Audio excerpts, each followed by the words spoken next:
वृश्चिक राशि के जो स्वामी बनते हैं यही मंगल देव हैं और यही मंगल देव गोचर परिवर्तनवश आपके करियर भाव को छोड़ करके आपके इनकम भाव पर, आपके एकादश भाव पर जा रहे हैं। वास्तव में यदि ये मंगल आपके एकादश भाव पर जा रहे हैं तो एकादश भाव हमारा लाभ का होता है, साथ ही साथ हमारी इच्छाओं की पूर्ति का होता है। परंतु इसी समय पर यही मंगल देवता जिस राशि पर गए हुए हैं वो राशि कन्या राशि है, अर्थात आपके राशि से ठीक 11वें भाव की राशि है और यहाँ पर जाकर के मंगल देव अपनी शत्रु की राशि पर उपस्थित है। आप ये मानिए, मतलब आपके राशि के स्वामी कहाँ चले गए? शत्रु की राशि पे। हालांकि वो इनकम भाव पर है परंतु शत्रु के घर होने के कारण कुछ कमी भी यहाँ पर बनाएंगे। क्या होगा पूरा माजरा, इसी को समझने वाले हैं आप और हम मिलकर के। ध्यान रखिएगा, इसी दरमियान यही मंगल देव 3 नक्षत्रों पर भी भ्रमण करेंगे। हम नक्षत्रों के प्रभाव को भी जान पाएंगे। आप सब इस बात को समझ लीजिए कि कोई ग्रह अपने नक्षत्रों के अधीन होकर के हमें रिजल्ट प्रदान करता है, हमें फल प्रदान करता है। ये ज्योतिष शास्त्र की मान्यता है। नक्षत्र ज्योतिष में तो इसे विशेष महत्ता दी जाती है। ग्रहों के अलावा उसके नक्षत्रों के परिणाम को जाना जाता है। अब होगा क्या, जब ये 2 भागों में हमने इसे बांटा है। आप पहले समझते हैं कि इस मंगल का प्रभाव क्या होगा, फिर हम देखेंगे कि नक्षत्रों का क्या प्रभाव होगा। तो मंगल का जब आपके राशि के स्वामी का जब इनकम भाव पे जाएंगे तो सबसे अच्छा प्रभाव तो ये देखने को मिलेगा कि हमारे इनकम की बढ़ोतरी के लिए हम प्रयासरत रहेंगे, क्योंकि लगन हमारा शरीर हो गया, राशि के स्वामी मंगल हो गए और ये गए हैं इनकम भाव पर, तो हमारा शरीर कहाँ गया? इनकम के लिए। सबसे ज्यादा आप प्रयासरत रहेंगे कैसे मेरी कामनाओं की पूर्ति हो पाए। लेकिन ये शत्रु की राशि पर है, इस कारण से बाधाएं भी देखने को मिलेगी। प्राप्त तो आपको होगा, प्राप्ति होगी, हो सकता है कि कुछ कम प्राप्त हो, या ये हो सकता है कि जितनी सरलता से, जितनी सहजता से मुझे किसी कार्य की प्राप्ति होनी चाहिए या जो मुझे अचीव होना चाहिए उसमें कुछ बाधा और विलंब की स्थिति यहां पर देखने को आपको मिल सकती है। चूंकि ये आपके लगने से है इसलिए अधिकतर समय आपके कार्य की सिद्धि के लिए आप अपना लगाने वाले हैं। अब इसी दरमियान यही मंगल देवता 3 नक्षत्र पर प्रवेश करेंगे। जैसे ही 18 अगस्त से लेकर के 3 सितंबर का समय आएगा, इसी दरमियान ये मंगल देवता उत्तरा फाल्गुनी नाम के नक्षत्र पर गोचर करेंगे, जो कि स्वयं भगवान सूर्य का नक्षत्र इसके स्वामी होते हैं। भगवान सूर्य किस भाव के स्वामी हैं आपके राशि के अनुसार? तो देखेंगे 5 नंबर आपके 10वें से। मतलब एक तरफ तो इनकम भाव पर इनका गोचर हुआ है जहां पर कुछ हमको बाधाएं दिखने को मिल रही है, परंतु स्वतंत्र रूप से ये सूर्य का प्रभाव देंगे। और सूर्य का ट्रांजिट आप सब जानते हैं अभी 17 अगस्त से लेकर के 17 सितंबर तक आपके 10वें भाव पर ही पड़ रहा है। इसका साफ साफ मतलब ये हो गया हमारे कर्मों का प्रतिफल मिलना। 10वां भाव वो स्थान हो गया यदि मेहनत भाव से, आपके लगन के स्वामी शरीर भाव से, इनकम भाव से और साथ ही साथ 10वां भाव को प्रदर्शित करते हैं तो हमारा सबसे ज्यादा काम बनने की संभावना को ये प्रदर्शित करते हैं। साथ ही 10वां भाव वो स्थान हो गए जो हमारे प्रोफेशन, जो कार्य है, हमारे बिजनेस है, हमारे व्यापार है, हमारे नौकरी है, उन सब भावों को प्रदर्शित करने वाला हमारा 10वां भाव है।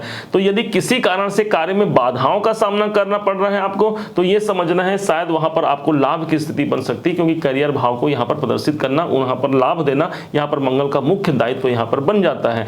मंगल चूंकि साहस के ग्रह माने गए हैं, इसलिए सबसे ज्यादा साहस कहां रहेगा? आपके कर्मों पर रहेगा।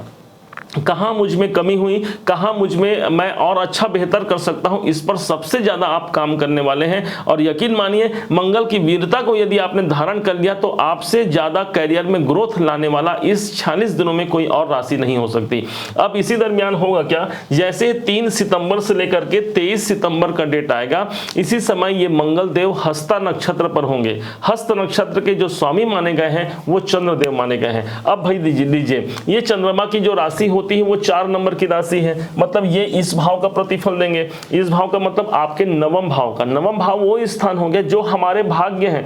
तो एक तरफ तो लगन का स्वामी इनकम भाव पर बैठे हुए हैं और भाग्य का साथ मिल गया। पेड़ कौन हो गए? तो पेड़ हो गए आपके एकादश भाव। देखिए ध्यान समझिएगा, हमारे जीवन में वो घटनाएं घटित होती हैं जब कोई पेड़, आपने देखा होगा उस पेड़ में बहुत हरियाली है परंतु फल प्राप्त नहीं होता। परंतु कई पेड़ ऐसे होते हैं जिसमें हरियाली नहीं होती, सूखे नजर आते हैं, परंतु उसमें भी हमें रसदार फल नजर आ जाते हैं। सेम इसी प्रकार से एक तरफ तो इनकम को यहाँ पर रोकने का प्रयास करेंगे, परंतु अपने नक्षत्रों के द्वारा आपके कर्मों का प्रतिफल देंगे, मतलब करियर को ग्रोथ की स्थिति लाएंगे। साथ ही ये 3 सितंबर से 23 सितंबर के मध्य भाग्य का साथ भी हमें प्राप्त हो जाएगा।